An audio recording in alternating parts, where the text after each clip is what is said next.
Dalawa ang sugatan matapos araruhin ng isang bus ang mga concrete barrier sa EDSA Muñoz. Para sa detalye, umaaksyon live si Amber Gonzalez. Amber, kamusta ang sitwasyon dyan?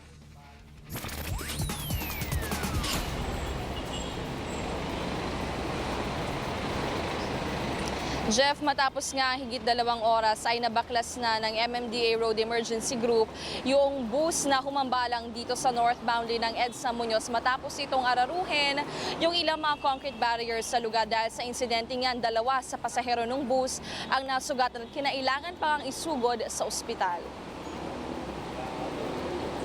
Halos mawasak kaunahan ng share transport bus na biyaheng UE Letre. Yan ay matapos araruhin ang hindi bababa sa 5 concrete barriers. Sa lakas ng impact, Jeff, durog yung mga barrier at pumailalim pa nga sa bus tuloy.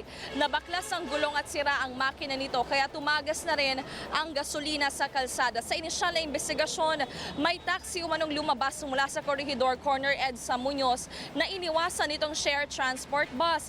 Dahil may kabilisan din, Jeff, itong bus ay nawalan na ito ng kontrol at bumangga nga sa mga barrier. 2 sa 10 pasahero nito ang nasugatan at dinala pa sa Quezon City General Hospital. Kinailangan namang gumamit ng crane kanina para nga baklasin itong mga concrete barriers pero pahirapan na tanggalin ang bus dahil sa laki ng damage nito. Kaya naman nagsanhi ito ng pagbabagal sa daloy ng trapiko sa mga motorista. Sakto rin kanina, Jeff, sa pagdagsa ng mga motorista papasok sa kani-kanilang mga trabaho. Sa ngayon ay nasa kustudiyan na ng QCPD Traffic Sector 6 ang bus driver na si Ronnie Maranya na maharap nga sa patong-patong na kaso.